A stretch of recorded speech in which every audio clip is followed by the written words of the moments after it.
There is an update coming in Marvel Strike Force today. How does this bad Hulkbuster event compare to other bad events in the past in Marvel Strike Force? And we got Datamines about Pocket Dimension, some new Farmable characters, and a lot more in this edition of your Marvel Strike Force Weekly News Update. This week, I am joined by my brother Boilon. And if you're ready for it, brother Boilon, tell him what to do. Let's go boil it. ValleyFlyin.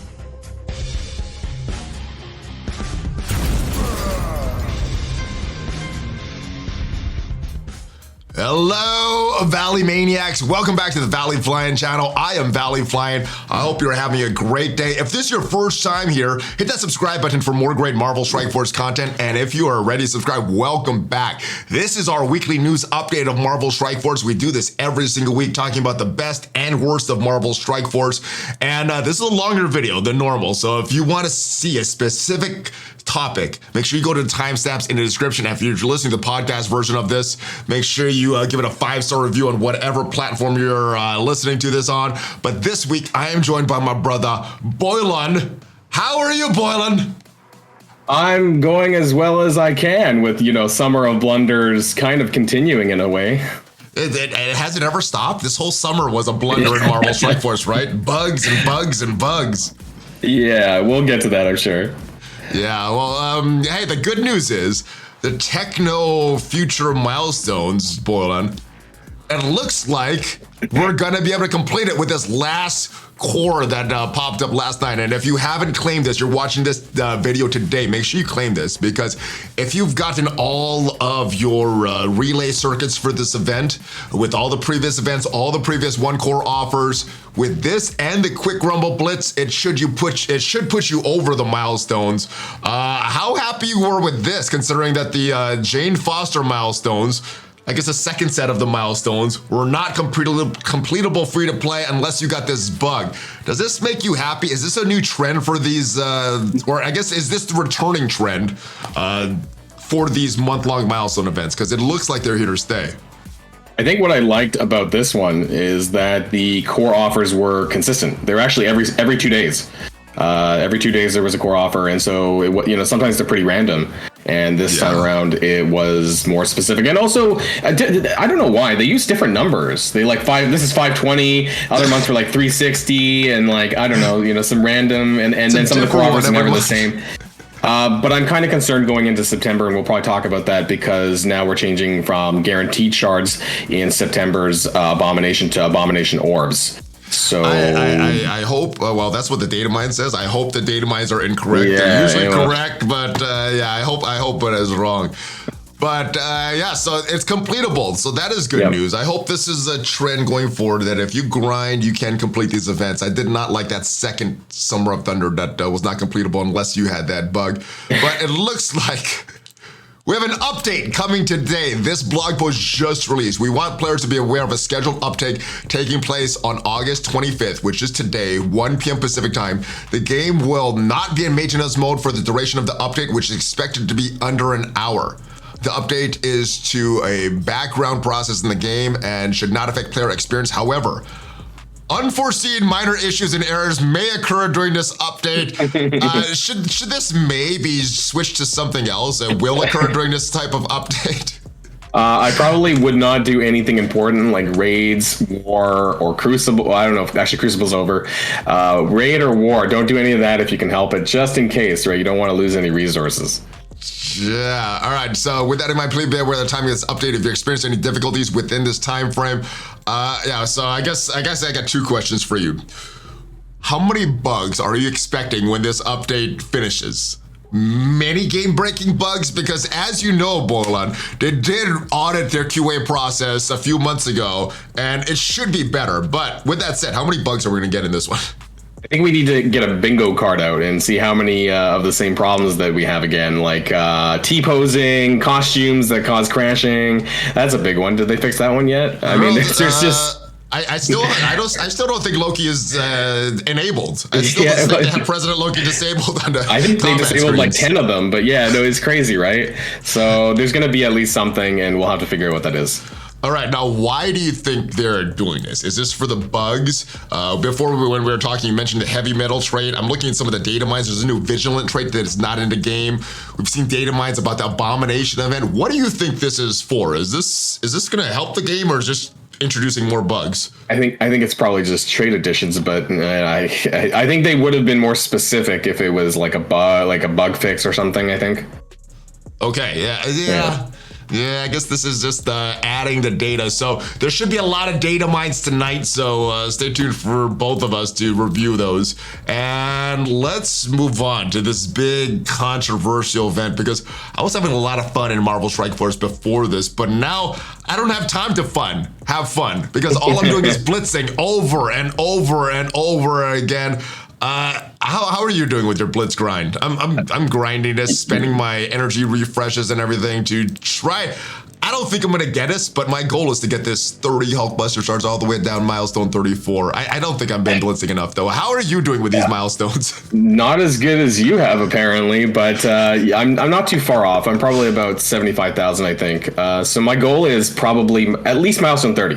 I want those 5 augmented uniques. After that, I mean, 31 would be nice for those 50. The spiky balls, but I don't really care about the catalyst too much. We get quite a bit of those, I think. Yeah, so well, the teal ones, yeah, the orange ones, they've increased the supply, but I'm still short of orange all the time. Hopefully, you know, the supply increases that it has are trickling in, and that gets reduced. But is this the worst release event that you have ever experienced?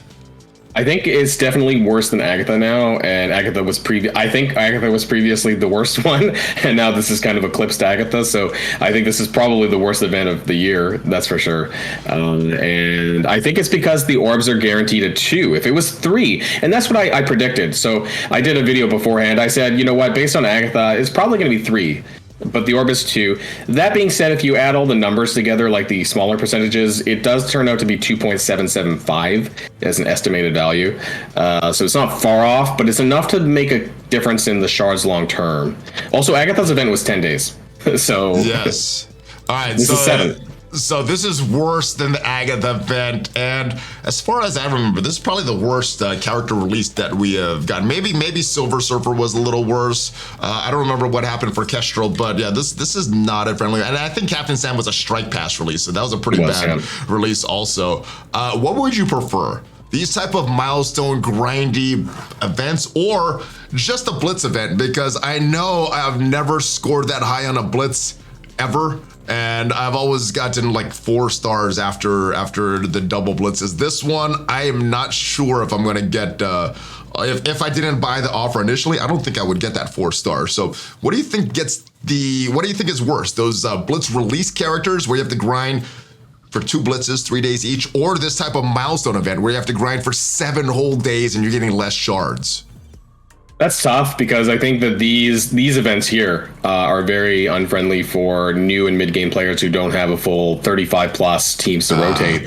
But the blitz, you know, because the blitzes really only favor high TCP, the regular old school blitzes. Whereas these events, doesn't really matter what your TCP is, as long as you can build the teams and you can win. Whether that's D-tiering or tiering down and then just winning, you know, as long as you maximize your wins, it doesn't matter what your TCP is, as long as you have the characters unlocked and you can form the teams to win.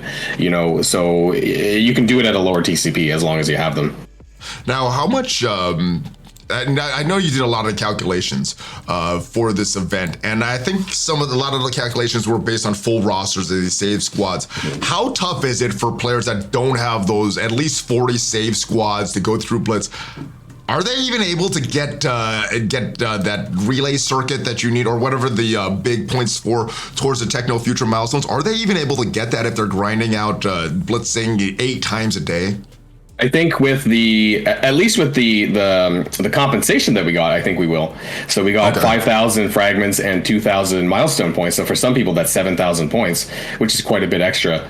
My baby account will get it. So my baby account's about 2.5 months old. So that can give you a good idea as to like what's possible. But I probably won't get Hulkbuster. I'll probably be just short of that. How many?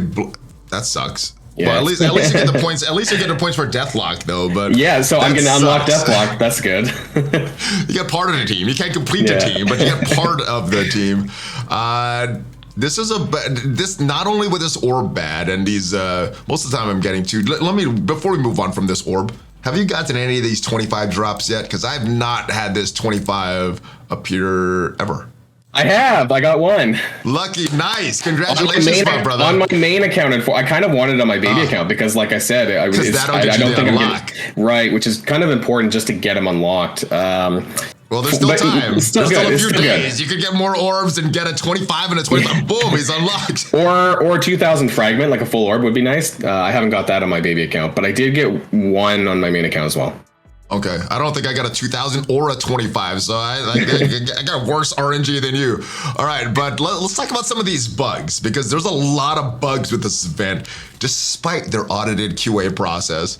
Let's just go through all these Reddit posts from Archangel. So the first bug was Blitz not rewarding players for fragments as intended. It resolves soon, and we're going to talk about the compensation. I think they did good with that compensation, but the pressing issue is, why is this still bugged? This is not the first time that's happened. The other part was WebStore was not loading correctly. It did get resolved. And the first reward in the new calendar did not give players progress towards the new event in zones where the event hadn't started, with following up the messaging tomorrow. Now, that was also resolved. I think all players got those milestone points, though. Is that a big problem that everybody got it? I mean, not really. There's nothing else they could do, right? In a timely manner, they just give everything to everyone, because they would take them too long to go in to find the affected accounts who are within a certain time zone, I guess. They should just give it out to blanket for the time zone, right? For everybody that that had their calendar reset before the event started, getting those calendars should have got that. I got it though, and so that's just free points for me. So. That presumes that they're able to do that. I mean, I don't know if they can do it by time zone like that, if they have the capability of doing that. Like, I would hope they could, but I mean, I don't know. They did that for that orange orb debacle down in Australia last year. Remember that? Or was that 2 years ago? I don't know. They're all blending together now. I believe that was more specific. So that was a couple of time zones, whereas this problem with Hulkbuster was anyone east of Europe or EU and East, everyone. So there's a lot more affected people on this one than there was from the Australian one. It was just easier to give it to everybody. All right, that's fine. It's okay. Yeah. Then we got a message that the Blitz is starting to reward those heavy armor fragments. Next issue came with Sunday, the tags. We wanted to give everybody up to ensemble Blitz issue. Players that Blitz right after the new event started were not getting orb fragments as intended. We'll send out compensation soon. I was wondering when they would send it out, and we actually got it that same day that they sent this message. Second, some characters in the game suddenly had extra tags, incorrect ability description. We're gonna talk a little bit about that and what that all means for the A-Force and Dark Hunters and all that stuff. We're gonna be taking a look at the specific changes, and there should be the official information on all that stuff in the blog post tomorrow for this weekend's blog to see all the intended changes. But here's the thing, and more. So as far as the compensation for this first issue here, the Sunday Blitz issue, this is what I got. I think it was a little different for some players, depending if you did Blitz or not. 5,000. And like I said in this tweet here, I think this is actually pretty good compensation, because I'm averaging about 2,000 shards per rotation. This is 2 rotations plus that average extra 700 Blitz charges. So I thought this was very, very good compensation. What did you think of this compensation for those bugs? I'm not sure if I got that many Blitz charges, but I was just looking at yours and it says 700. I think I might have got 500. I don't remember getting that many, but I don't know if it matters that much, but it's weird that it would be slightly different, maybe. Since I sent out this tweet, I've saw a lot of people that said, oh, I only got this, I only got that. So it looks like they sent different compensation for people. I'm not sure how that was calculated. If it was by your commander level, if it was the amount of blitzing that you did before this bug was noticed. I know for myself that I did almost a full rotation before I noticed. I didn't do 2. I did almost a full rotation. I was like, wait, this is not rewarding anything. How am I supposed to get this? I go to Reddit, I didn't see anything at the time. I go to Discord and Envoy, I didn't see anything at the time. It's like, is this wrong or is this bug? And then later we found it as bug. So I did a lot of blitzing before this, but not a full could rotation. That could be why, because I only did like 5. I would do test runs. I'm like, is it working now? Is it working now? And so I still wasn't getting it. So I think I did like 5 teams maybe. So maybe that's why. Yeah, I didn't test. I was like, yeah, I don't care about Black Widow. I just want those fragments. So yeah, no kidding. Yeah, I thought that was pretty good, and it looks like everybody got made whole plus some, so it's a little bit better for newer players as well, actually, because those 5,000 fragments, whereas like 1 orb is like 1 rotation for us, it's maybe like 2 rotations or 3 rotations for some newer players. I forgot about that. That's a good point. Slightly better for them and my baby account. So all right. The other thing that was fixed, there was an issue with the web milestones, with these milestones associated with the event. For the first couple days of this event, after this milestone ended, you were not able to claim that, or you weren't being able to claim your previous days, and it looks like now you are. That was reported, and that was a bug, so now you're able to claim that. Did this affect you, or did this affect you personally? And if not, how many people do you think this affected? Like, oh, I'm gonna claim it after and then it was gone. Yeah, it didn't affect me personally because I try to claim it beforehand anyways, but, it is quite a valid concern because normally it is up for at least an extra day, which allows people to claim it. And there were people in my Discord who commented on it, so I know there were people impacted by it because not everyone can get on at a certain time, right? And they shouldn't have to. And what's even more is that, frankly, they should have a system, and I don't know if this is possible with them, that it should just auto-claim. Anything that you haven't claimed should just get sent to your inbox in-game, because there's other mobile games that do this, and I think that Marvel Strike Force needs to find a way to do this. Do you think that type of feature would break their fragile framework, though, Boilon? Maybe, every time they add something new and, it causes a bug. But it's just, I think it's a quality of life change that a lot of people would appreciate, really. Yeah, I would as well. Now, with this event, some players are going to be able to unlock Hulkbuster. What are your thoughts on Hulkbuster himself? How much does he add to this Bionic Avengers team? Is he really necessary? Is he the key ingredient of this team? I think for Doom 3 he is, that's for sure. You might be able to run like a 4-man team out, Doom 1 and 2. I haven't really tested that a lot myself, but yeah, he's really great. I think he's good. And what's great is that he's actually valid at 3-star. So I did a lot of my early Doom 3, 3.1, and 3.2 with 3-star Hulkbuster. So even if you just unlock him, he's worth gearing and you should use him. So no worries about that. As long as you get the unlock, you're okay. That's the challenging part. And do you see any value for him outside of this Bionic Avengers team? Or just on the Bionic Avengers team based on what you're seeing in his kit and all the barrier that he provides? I mean, a lot of the other characters were easy to get in the sense, and other than Deathlock, maybe, Viv was a campaign event, Vision and Iron Man are obtainable. So, I mean, I don't know why you'd want to run him outside of his team, but his barrier does actually work on other non-Bionic Avengers, so there's some value there. Maybe using like a Iron Man Hulkbuster combo. Yeah, I mean, only the raids though, but yeah, a lot of good barrier there. Oh no, I'm talking about the alt. If you use the alt, I believe it also does self and all allies for 15%. Okay, yeah, I missed that part. Yeah, and I think his special also gives some barrier as well. Does that give that to everybody? It does, yeah. All allies. So yeah, not just Bionic Avengers. He gives the ability energy to Bionic Avengers, but not the barrier goes to everybody. And let's talk about this Bionic Avengers team itself. I experienced a huge punch up on the Web Warriors, and these guys pretty much destroy the Web Warriors. So those Web Warriors defenses on War and Crucible. Yeah. Bye. These guys, with all their unavoidable attacks, just destroy the Web Warriors. No RNG needed for them. I've also heard that they beat the Black Order. I don't have first-hand experience with that. Axemen, Marauders without Emma. Who else have you heard of them beating, and which of those teams do you have first-hand experience with? There's quite a few actually. I'd have to pull it up on my Discord. I don't know if I have it on hand, but yeah, I did run a test actually of like a lot of different teams. Now it's not going to beat your Heroes for Hire or pretty highly meta teams right now, but it is going to destroy a lot of the ones that are not typically war associated. I would say they're very powerful. Anything with negative stats effects, Viv will just flip everything back. So is especially against Web Warriors and others, it's really good. They're a great team. And what's really nice is that they're a raid team that you can use almost everywhere else. So you're getting a lot of value out of this team because you don't need to build war teams to you can build raid teams and still use them in war and be good, because there's a lot of value even in regular raid teams. And you need them for death, so you gotta build them up anyway. If you want death and the apocalypse eventually.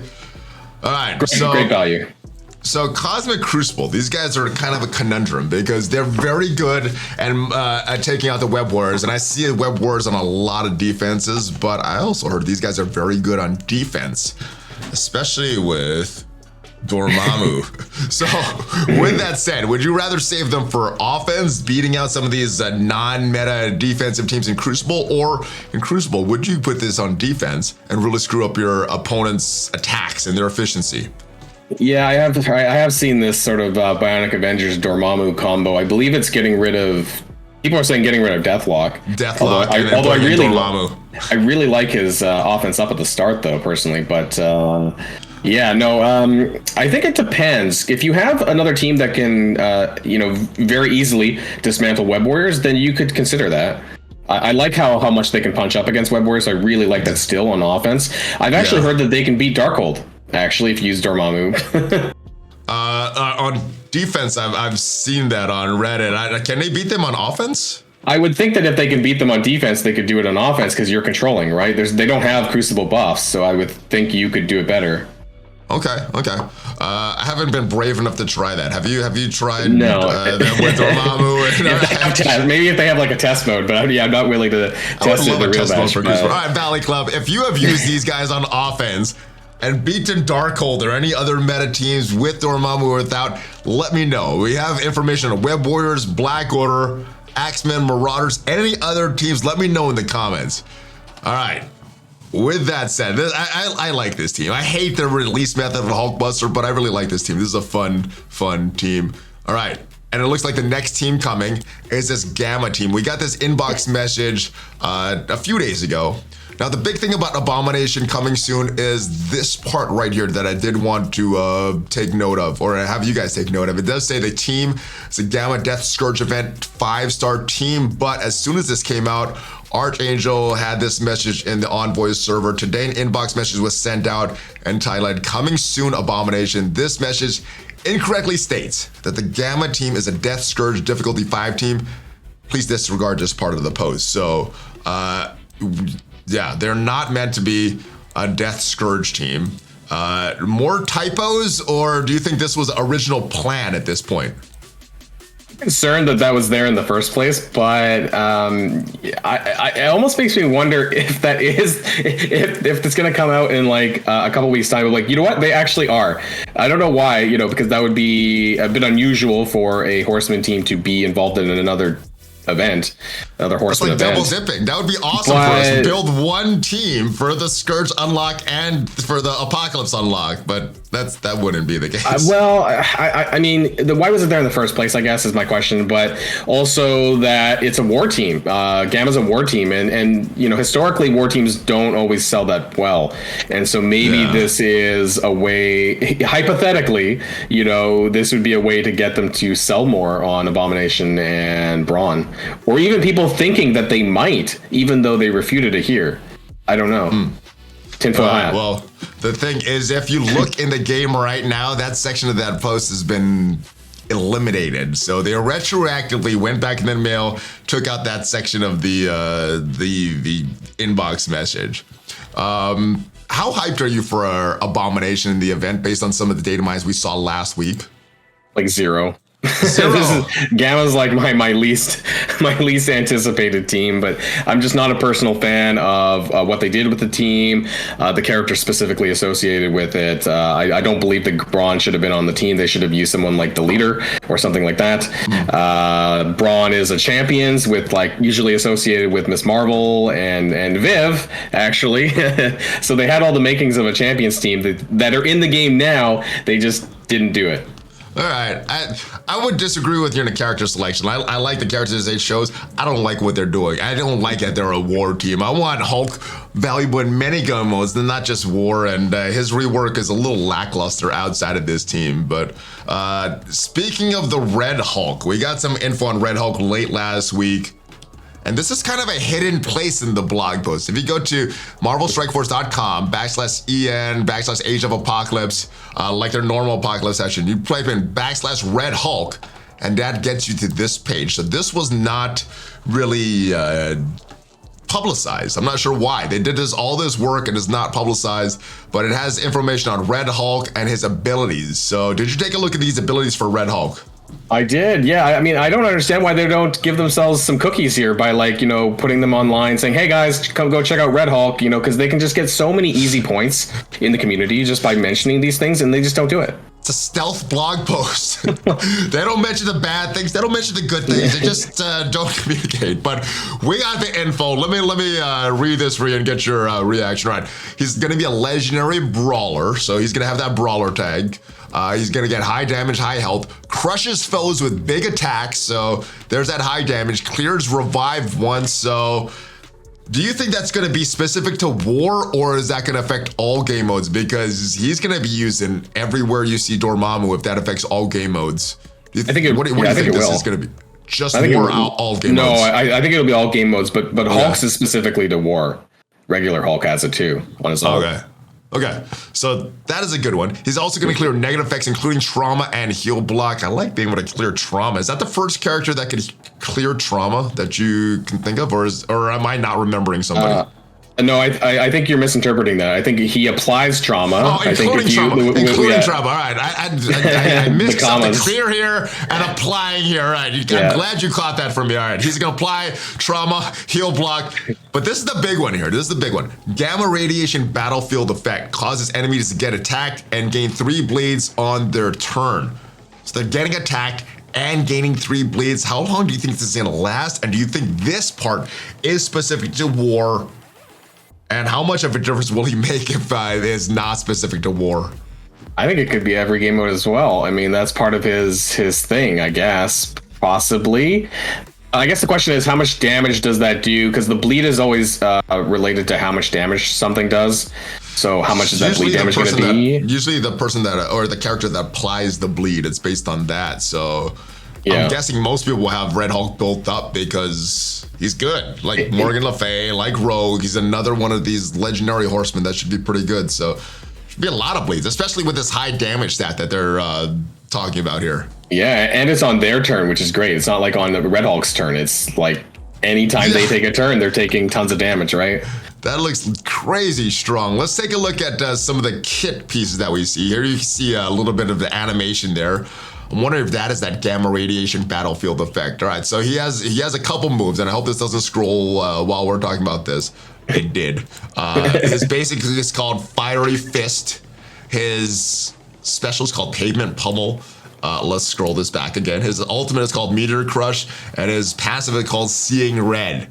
Now, I can't really interpret too much by the names of that. Is these names of these kits leading to anything for you?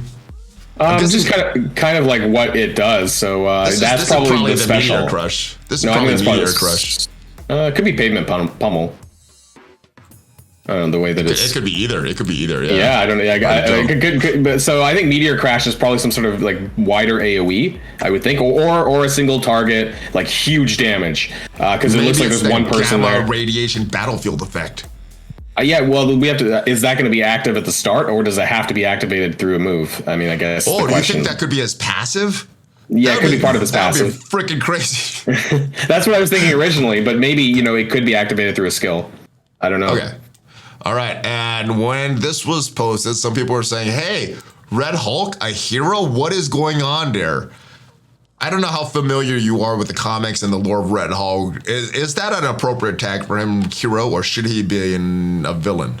I think he's more of like a gray space. I think there's a lot of characters that are kind of like anti-villain types, but we don't have that tag. So like a Yondu, he could go either way, but they got to give him a tag. Like a Magneto, well, like kind of like a Magneto later on. Like he's not, he does what he thinks is right, kind of thing. Like Thanos. He's doing what he thinks right. So what that does show is that they are using heroes and villains for the Horseman characters. So maybe the next one is going to be properly a villain tag because we have 2 heroes now and 1 villain. All right. We'll see. We'll see. Yeah. 1 villain, right? And then... Oh, sorry. I meant the Horseman, like the actual. Oh, yeah. Sorry. Yeah. Okay. Morgan and Rogan. Gotcha. All right, so I'm excited for all that. Next thing, let's go back to these buffs now, because this page says it says credit Tana for using this, so credit to Tana for finding all these data. I'm not sure if these were live in the game, if these were just JSON files. I know the Dark Hunter trait for Mordo was live. Were you on at the time? Were all of these live in game, or is this just based on JSON files of what happened there? I think just Mordo was live because I did do video footage of Mordo, testing Mordo in war while that was ongoing before it reverted. So I got that in. Nice. But the Elsa text on the ultimate was effed up a bit. It's talked about like shield throwing. I don't know, or like I don't remember, but it was a bit borked. And but I don't think that the actual A4 stuff, I don't think that was actually in game though. That was a JSON file thing. Okay, was that now? If it was a JSON, it probably should be in game, just not in descriptions. Is the way I understand it. Is that accurate? Is that not correct? It could be that it's there, but it's not active yet, and so maybe it will become active soon. Okay, is what I'm understanding. All of these got reverted, so technically, right now, none of these are active. But we're gonna get more information about that in tomorrow's blog post. So, how big is this that Mordo has the Dark Hunter trait? Or is getting the Dark Hunter trait? I wish he had it when the team first came out, but I think that was a reason to keep less characters out of, or keep characters out of Pestilence, right? You know, because then you only had 9 characters instead of 10. I think it would have been nice to have that full 5-man team because I think that actually the Dark Hunters were a good team, actually. But I think they were just, as far as the event goes, they were just missing a solid 5th member. And Mordo has some pretty good control. And it actually makes me wonder what the event would have been like if you could use all 5 of them. Well, when it returns for a 3rd time, we could go in and test it out. Yeah. And, you know, I've already got a 7-star Morgan Le Fay, but I got to go do it again. And we'll see how these Dark Hunters do. It's going to change a lot of the strategy that you get extra character. Yeah, all this stuff looks really good. Now, what do you suppose this means for the Dark Hunters? I think a lot of people are disappointed because they're thinking, oh, now it means Blade is not going to be on that team. Or those Werewolf by Night Datamines, it means he's not going to be on the team. Is that does that matter for you, or would you rather a Blade or just have that 5th member is important? I mean, at this point, I think it sometimes is weird when they go like so long and then they just add in 1 character to an older team, because unless they rework the old team, then you know it doesn't necessarily make them a ton better. Because you know the Madeline Pryor, for example, that was an okay addition to Marauders, but that didn't make a lot of people go back and oh yeah, let's all build Marauders now. So I don't know. Yeah, I didn't even build my Madeline Pryor. I think she's like still level 40 right now in the game. Yeah, it is what it is. But yeah, no, it should help for the people who have them built or has like a 7-red Mordo who wants to use them more. That's where I could see it. But I wouldn't go back and build Mordo just for the heck of it. Yeah, neither would I. All right, what about the A-Force? I think one of the big complaints about this team was, I don't know if they were billed as a Young Avengers counter, but it seemed like they were supposed to be a Young Avengers counter. Without Doom, they don't really do that very effectively. With these changes, though, based on what you're seeing here, do you think that they'll be able to counter Young Avengers, a team strong as Young Avengers, without Doom, or will they still need Doom even with these changes? I really hate it when people say, like, you know what, A-Force is good when you use Doom. I'm like, anyone's good when you use Doom. So I just feel that's such a cop-out. Hydra Mins are pretty good with Doom. You know, so I hope, but they never really said what A-Force was designed for. They never specified a team, I don't believe, that they were designed to counter. And so now, I guess the question is, what are they, even with the buffs, what were they intended? What was the design intention for them? And I don't know if we really got that. To fake us out for the Rogue Scourge event. That's what they're designed for. Just get us to spend our resources on this. Like, oh, these kits look pretty good. Let's build them up. They're going to have value in Scourge. Oh, no, they don't. They don't have, they're a sacrifice team. That's pretty much it. But they're not getting a 5th member either. At least Mordo's being the new 5th member for Dark Hunters at some point, and so A-Force is still 4. And I don't like, unless they're like super OP, like the duo of Eternals. I don't like building like half-designed teams that don't feel finished. It feels like something's missing still, or will be missing. Maybe they will. I mean, stay tuned to this weekend's blog to see the list of intended changes to these characters. And more. Yeah, so maybe they are getting a 5th member. Possibly, and then maybe my thoughts will change. But as a 4-man team, they haven't really hit the mark on a lot of their 4-man teams lately. Yeah. And so I wouldn't really invest in a lot of them. You clearly don't need them for Scourge. You can just use Young Avengers. So I just put your resources into Young Avengers instead, and you'll probably get more value out of that than A-Force still. Yeah. Sadly. Yeah, so with all these bugs and all these tricky teams, I want to revisit this blog post. This is from July 8th. We talked about this a little, and this was in response to that summer of blunder where everybody got those milestones. They had to do those milestones twice. They said they offer the best experience possible. They're fallen short of delivering that recently.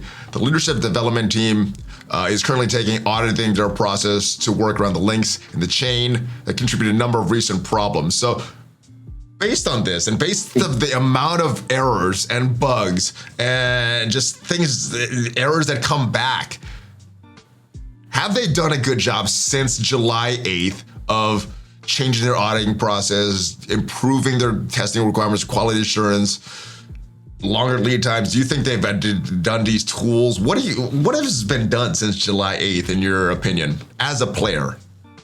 I mean, we know that there's tons of bugs, that the QA still isn't where it needs to be. And, if I can go a week, I was going to say a month. If we can go a week without a problem, that would be great. 1 week, all I ask. And if we could go a month, I would do a video praising them I'll do like a week straight of praise videos. Because honestly, like I don't think we've ever had like a solid month. I don't even know if we had a solid week where like not one thing has gone wrong. And that's disappointing, really, for how much money they make. Maybe they don't have enough staff, but maybe they should get on that. I don't know. Yeah, I mean, this is a very expensive game with very low quality assurance standards. So either make it a cheaper game and keep the standards that you guys have, Scopely, or raise the bar on your quality assurance, not just raise the price on this game. Because is it just me, or does this game seem a lot more expensive than it did 2 years ago?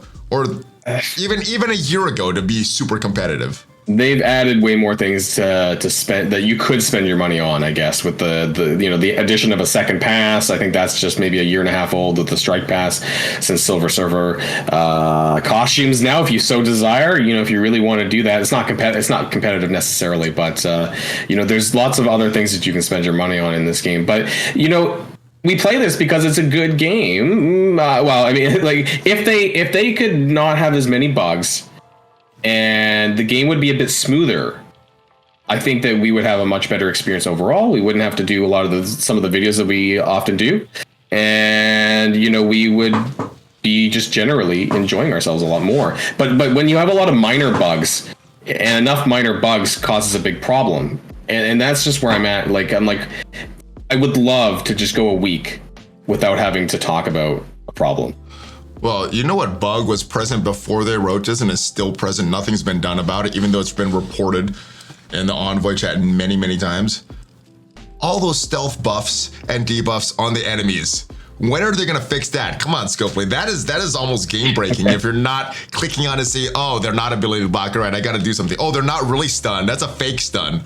Gotta click on that. So yeah, they need to do that. And how good would this game be? I think the majority of the complaints, in my opinion, are because of the bugs.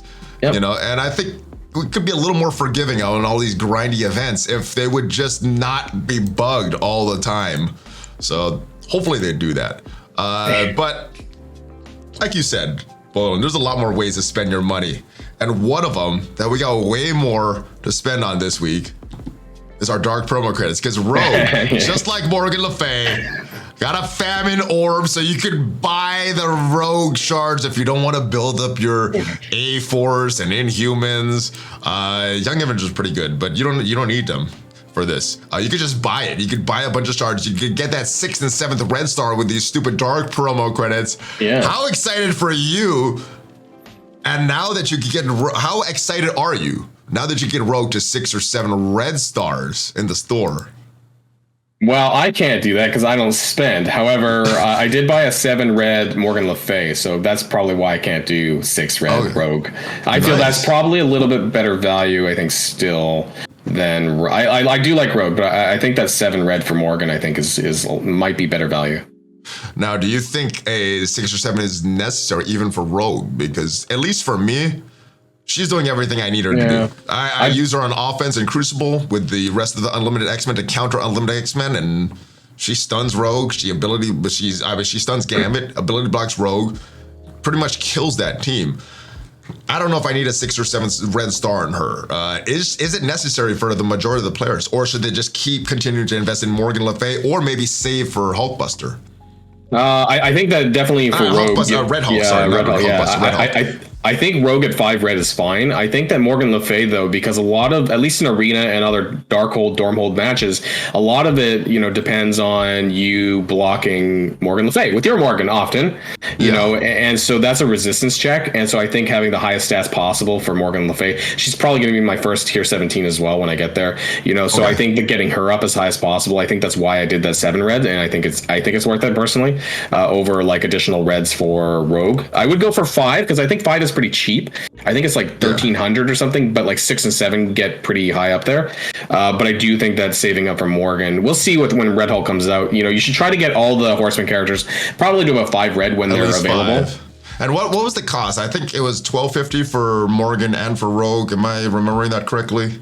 For 5, I think that or 1,300, and then 6 jumps. I think is like 3,500. It's it's crazy. 7 was 45. I think I spent 4,500 on Morgan 7, but I don't regret that. I think that I'm getting a lot of value out of her still. Oh, Morgan's everywhere. Rogue is in a lot of places, but not everywhere. Yeah.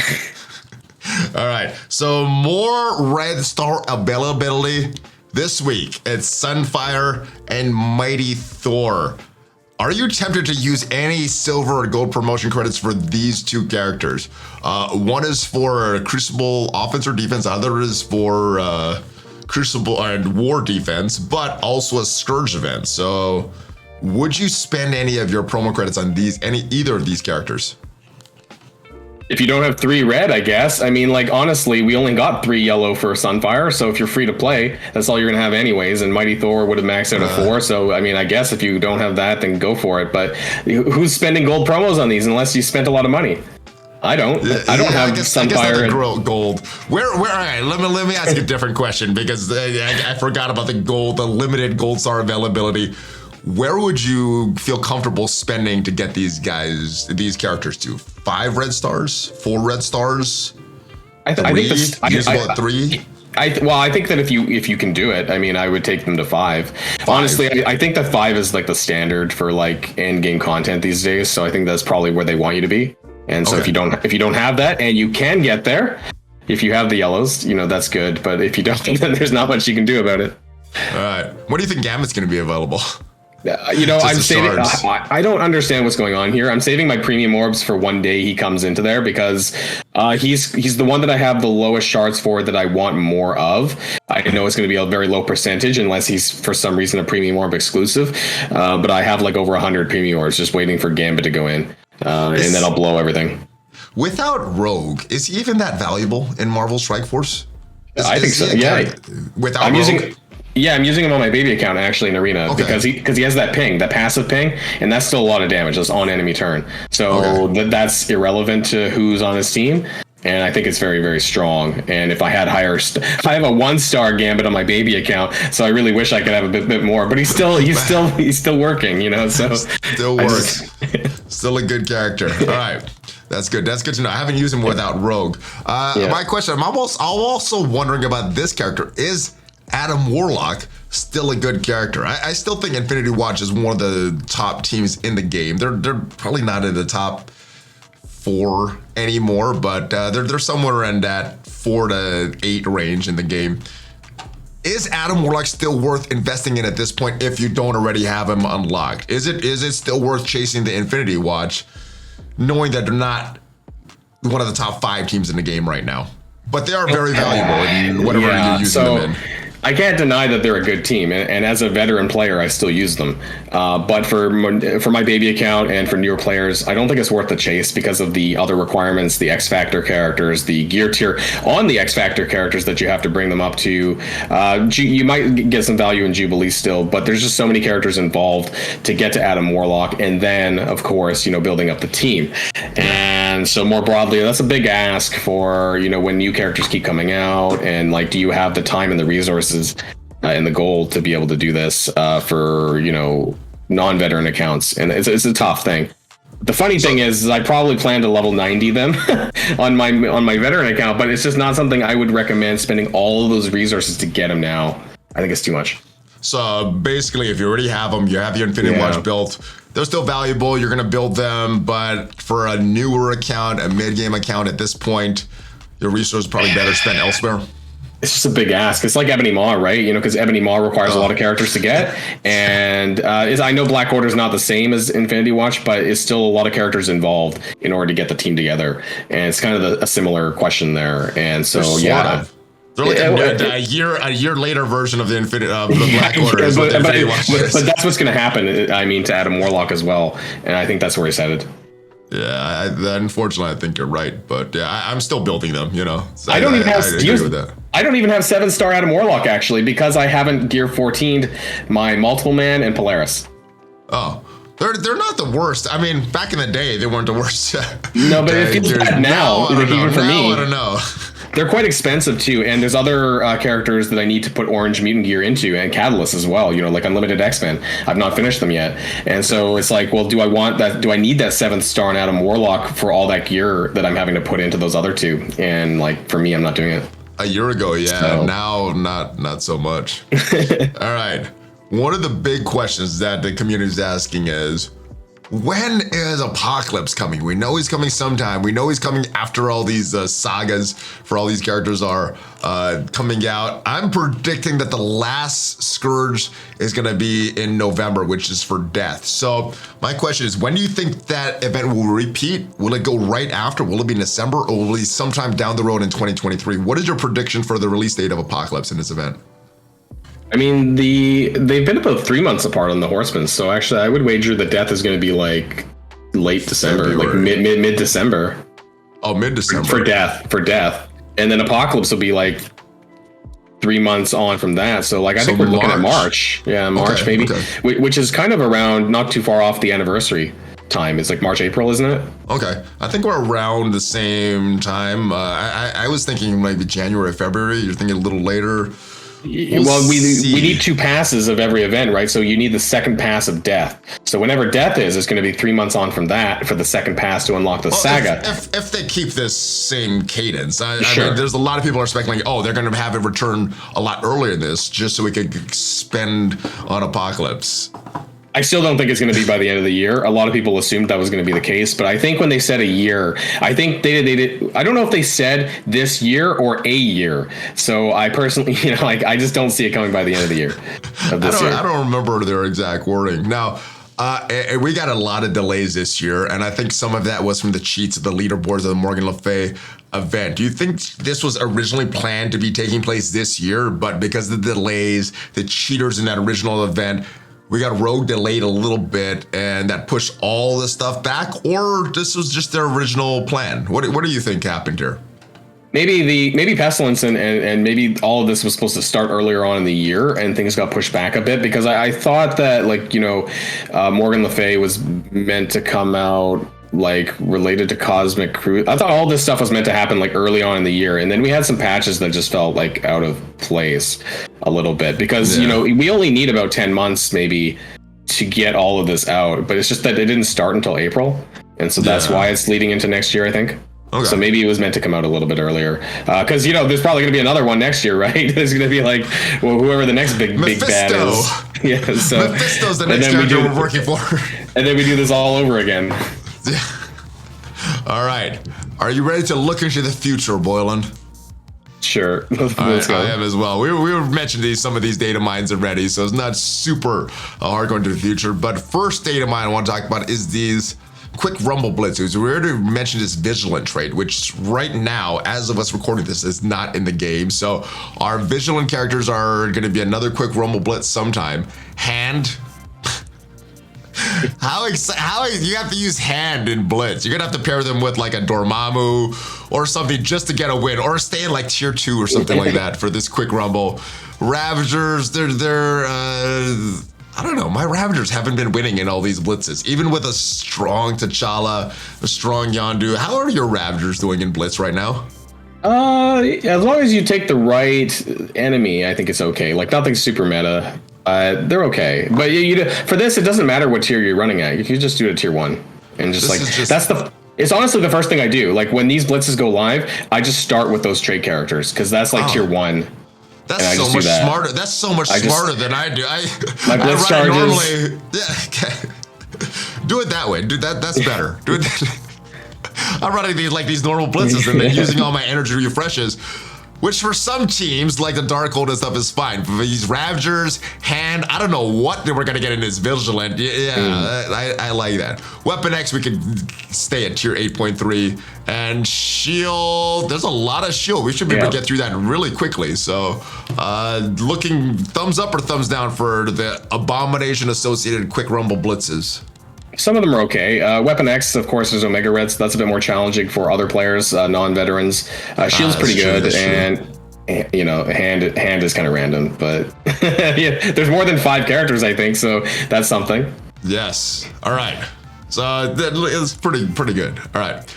Availability update. Now, we've had these availability updates in the past for certain characters which have never ever become farmable. So take this with a grain of salt, guys. But at least with these Datamines, it says Dr. Voodoo gonna be farmable in Mystic 1.6 and Echo going to the War Store. If these were officially announced and not just Datamines, is this hype or disappointment for you? I don't think Dr. Voodoo really matters. I'm kind of wondering, you know, because we have had instances, not very many, but like Ghost Spider was actually data mined to go into Doom 4.9, and that never happened. Yeah. So there is the chance. I think that's the same one that I was thinking of. That it could. I mean, I don't care, Dr. Voodoo. I'm not gonna farm him. Even with the Dark Hunter's reworks, you're not gonna farm. Like I stopped farming Lady Deathstrike even actually since I got Bionic Avengers. Why? She's good, but like I just don't care too much. Yeah, no. I'm farming all the unfarmable characters right now. If I don't have them at 7-star, I'm farming Dr. Voodoo even if I'm never gonna use him. I farmed Ravager Bruiser, by the way, just so I can have all the characters at 7-star. I'm farming Orange Catalyst a lot right now and Doom War, so that's what I'm doing with my energy. But Echo in the War Store, it's interesting because we just got Scarlet Spider, so is that accurate? Maybe, but that'd be really back to back, like within a month, and so that'd be surprising. When is it going to be more? I guess. Sorry. All right. Well, my next question is, when is it going to be Morbin time, and when are we going to see Kate Bishop coming farmable? Well, that's the question, because Echo, I think, though, is quite... I mean, they're both important, but Echo's really important, and she had a really crappy event as well. And so this allows people, hopefully, if this comes before the second pass of Famine, and that's the most important thing, is it coming before the second pass of Famine or not? Because that makes a big difference for other players. And I think, if I remember, before the second Pestilence event, we had... some of the Web Warriors, like I think Ghost Spider was in the raid season milestones at that point. The raid season, yes. The Scarlet Spider was not available. Punk was in the orb. The arena orb, so sort of, but not really farmable. So that makes me think that Kate's probably not going to be farmable before the event, but Echo might be. Okay. All right. You know what? You mentioned how bad her event is. I still remember the name of that event because it was so bad. The mirror image event. That was horrible. That was a bad release too. My goodness, that was not as bad as Agatha, but it was probably second to Agatha, or I guess now third worst of the year. Of the year, jeez. Yeah, there's some pretty bad ones. All right, and last but not least, Pocket Dimension, and this was the most disappointing part for me. Ghost Spider, fully crafted gear is awesome, but They've been so generous with the Ghost Spider shards. Her event was pretty friendly. We got her into raid milestones. We got her in an arena store. Didn't even go to the orb, just skipped over that and is available right there for Farmable. And now we're getting a pocket dimension finally, but it's one of the more available characters. Why couldn't they bring another character back, Boilon? Or was this supposed to happen months ago when players would actually be excited about this and then they just kept getting all these bugs and forgetting about it, getting pushed back, pushed back, pushed back. And now they were too lazy to go back and fix Ghost Spider and put a different character in there. It's highly possible that that was meant to come maybe even before she went into the arena store. But at this point, it feels like, have you seen that Oprah meme when she's, you get a car, you get a car. This is like, you get Ghost Spider, you get Ghost Spider, everybody gets Ghost Spider. And that's like, because I'm already at 7-star, and it's nice for newer players, and, you know, and not just, you know, I keep talking about my baby account, but, you know, that account has about 4.5-star Ghost Spider right now. So, you know, I'll still use those shards, I guess, if I can somehow make it through Pocket Dimension. I don't know if I will on that account, but, you know, she's a great character, right? You know, she's huge damage for her team, and the retaliation damage is huge. So it's good to get her as many shards as you can. But yeah, it is seeming a bit much for other players. Spread the love, Scope. I mean, she's a good character, but there's a lot of other good characters that we have zero access to for this. Now, we mentioned the heavy metal trait a little earlier. It's not in a game yet. Any predictions or ease of these characters using this? I mean, we've had some challenging pieces. I think the first one was Resolute. I can't remember what the second trait was. How challenging do you think this is going to be? I actually did a prediction video of the Pocket Dimension characters that I think might come based on what we've had in the past, and because I don't think that they'll repeat any of the previous ones, and so that kind of eliminates some. And they've used 3 legendary characters for each one, so that eliminates 6 legendaries, which doesn't leave very many left. So I think that Hulkbuster will probably be on the list because he's the character right now. He's kind of hard to get. Heavy metal makes sense too for him. I have Iron Man on the list. That might be because normally when they do synergy, it's like 2 characters max, because they did Ghost Rider and Morbius. So I'm thinking like there's going to be like a twosome, maybe a couple twosomes here, which would be really good for people who have built the team. And Hulkbuster and Iron Man have really good synergy together. Okay. There might be Silver Surfer. You know who? Heavy metal maybe. Silver Samurai. Would make it easy. That would make it easy. Colossus, Spider-Punk. Doc Ock, maybe for as a support, because there's usually like almost no support in these, like 1 or 2 max. You know, I don't know if you remember, but there was like Night Nurse in the previous one, and like Nick Fury. I don't. That was so long ago. I don't remember the previous. I'm trying to help you out. So there was like Night Nurse in Pocket Dimension 2, and like Nick Fury, and like that was it. And then for 1, it was Shuri and Cersei. All right. So that was about it. So support wise, you know, don't expect much on the list. But for me, it's Doc Ock. That's kind of what I'm guessing. And like Rescue. Because why not? Okay, cool. All right. I like that. And it looks like there's some fully, at least according to Datamines, and all this stuff is always changed. Fully crafted shield pieces. Orange pieces, catalyst parts, gold promo credits, silver promo credits. Really good rewards for this. So when do you think this is happening? We've gotten previous false starts of these on Mondays. Do you think this is gonna be another Monday event or sometime very soon? The word is this is gonna happen before the end of the month, and we're at the 25th right now. So it would have to happen before Wednesday if that was true. Do you think that Archangel's words about this happening before the end of the month are going to be fulfilled, or it's going to be pushed back even more? Usually the Datamines suggests nothing more than 2 weeks out, so I would hope that it's probably early next week. They last for 7 days as well, so that'll run over. Hopefully we get the trait either later today after this shadow patch or whatever is going on, or in the blog post. You know, so hopefully we get it in, because that's the biggest concern, is that people don't often get a heads up on the characters, and that because some people need to work on them, right? And so it doesn't give a lot of time. So I hope we either get it today or tomorrow for the official trait characters. Well, that's why we got to build up every single one of our characters, Boilon, because they said Pocket Dimension could pop up at any time, and it has. And then the previous 2 times it popped up, it went away before anything happened. All right, but are you ready to discuss the most recent show on Disney Plus? I think I am. Okay, She-Hulk. I like this show. I like the trailer. I like episode 1, but I think I don't know if I'm in the majority or not. It seems like it's 50-50 on enjoying and not enjoying this show. Where are you? Did you enjoy or not enjoy the first episode of She-Hulk? No spoilers yet, but we will have spoilers. So spoiler warning, guys, just in case you haven't seen episode 1 of She-Hulk. I liked it. I felt that the pace of the origin, her origin story, was a bit rushed, and it was, because I don't wait. Are we allowed to spoil or no? Spoilers, yes, guys. We're going to do spoilers. So if you have not seen episode 1, skip ahead to the next timestamp right now. So they with the car crash, right? And then I feel it was really rushed. Like some of the origin stories last for the full episode, and this was a couple of minutes. And I guess I don't remember how it happened. I don't know how it happened in the comics exactly. I believe there was blood that was transfused into her. I'm pretty sure even in the comics. Yeah, but I don't remember how it happened though. Is the thing, and so this was kind of weird. Some alien space shuttle just comes out of nowhere, right? What happened to them? Do we find out more?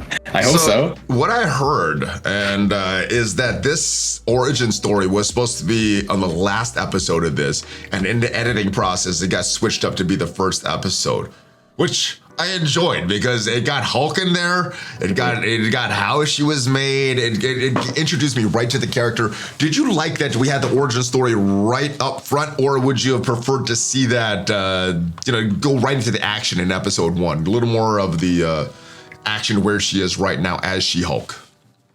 I think the pace was fine. I think that just maybe if they spent like I said, hopefully we get an explanation of what the heck happened there with the spaceship, because it feels like it just kind of random at this point for me. Yeah. That what does that mean to the broader story? Does it mean anything? I don't know. They're going to Sakaar. Well, that's what Sakaar. So Sakaar, that's Thor Ragnarok, right? That was where they with the arena. Yeah, they're bringing him back. They're bringing him back. They lost their champion. They need him back. But is that relevant to She-Hulk, or is this some sort of hint for something in the future for Hulk? I don't know. Oh, maybe they're bringing She-Hulk to the battle world. Yeah, that would be. I don't know if that's going to happen in this show because it's probably mostly in New York. But which by the way, LA. Sorry, I was going to say. Yeah, I forgot about that. I was going to say because if it was New York, man, there's so many superheroes these days. LA, is there anyone currently on? I don't think so. Of the current characters that are out of LA? Just there. We've seen Abomination in the trailer. We've seen Daredevil in the trailer. Although Daredevil's more of a New York character, so I guess just a legal connection there, not really the city connection. I like the model, though, of the character of She-Hulk. I like how they did it. She's also a Canadian actress, so I support that. Nice. Thumbs up for me. Nice. So... All right. So who do you think is going to be the main baddie here? Is it going to be the Titania? I'm not sure if I'm pronouncing that right. The villain that we saw in episode 1. We've seen Abomination, Wong, Daredevil. Is it going to be one of those characters or someone else that we have not seen in the trailer or in episode 1? I'm wondering if there is a main villain. I thought it was going to be episodic in the sense that there might be a different character shown in different episodes, and that she might just go through in a different way than we've seen in other shows, that there might just be other villains that are around, and then she just I don't know, fights someone every 2 episodes. I'm not sure what because I've heard of Abomination, I've heard of Titania, and there are other characters that are going to be in it.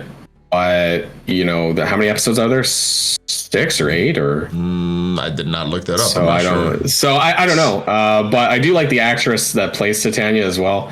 I've seen a lot of her stuff as well, so I'm looking forward to episode 2, which I'll be watching later tonight. All right. As far as hype level for the rest of the series, where does this fall for you on a scale of 1 to 10? 10 high, 1 you don't care. Where does this rate for you as far as hype for the rest of the series? I think I'll say a 7.5. Okay. I'll watch it, of course, and I think it might be ahead of Moon Knight for me. For some reason, Moon Knight's always been towards the back of the list for me, and so I watched it, but I just wasn't super excited about it, even through watching it. Some of the more recent ones that I did I think Hawkeye was actually pretty cool. It was fun. It was fun. Hawkeye was fun. And so we'll see how this one goes, I guess. Yeah, I just so I could be a little higher than I'm going to say 8.5 or maybe a 9. I'm really looking forward to this because 1, it's got Hulk in it. And like all the other MCU properties, it had Wong in it. It's a real show. Not all the TV shows have Wong in it. It's a real property because Wong is here. So this is important. So I'm going to watch it. And I'm hyped for it because we got Wong. Well, we don't know how long he's going to be in it because Hulk was only in it for like, you know, I don't know if he's going to still be in it after this one. We'll see. I hope he's in it a lot. I like when you see Wong, and he had that fight with Emil in Shang-Chi, so we know they're together somewhere. All right, but that is it for Marvel Strike Force, Disney Plus. Anything else that we forgot to discuss, Boilon? We covered quite a bit, so hopefully that's everything for now. You know, and we'll see what happens later. Yeah, I gotta get back to blitzing. So thank you guys. I forgot. Thank you, Boilon. Anything to promote on your channel that you have coming up? Any shameless promotion that you want to do, my brother? Not much these days. In the future, I might be making a side channel for my dog. Nice. A side YouTube channel in the future, but we'll see. Nice. President Loki. Yeah, basically. Yeah, I need to get a costume. I want to get a proper costume for Halloween. Make him look like the alligator. That would be cool. I'll see what I can do. Okay. All right, guys. Links to Boilon's channel. All the stuff is going to be down below, so make sure you check him out if you have not already, because he produced some of the great content out there. I will see you guys next time. If you haven't already subscribed to this channel, make sure you do that, because we got more Marvel Strike Force content coming as well. And I hope you have a great rest of your day. Check me out on Twitter and everything else. And Boilon, are you ready for that awesome fist bump? All right, I think I am. Here we go. Fist bump.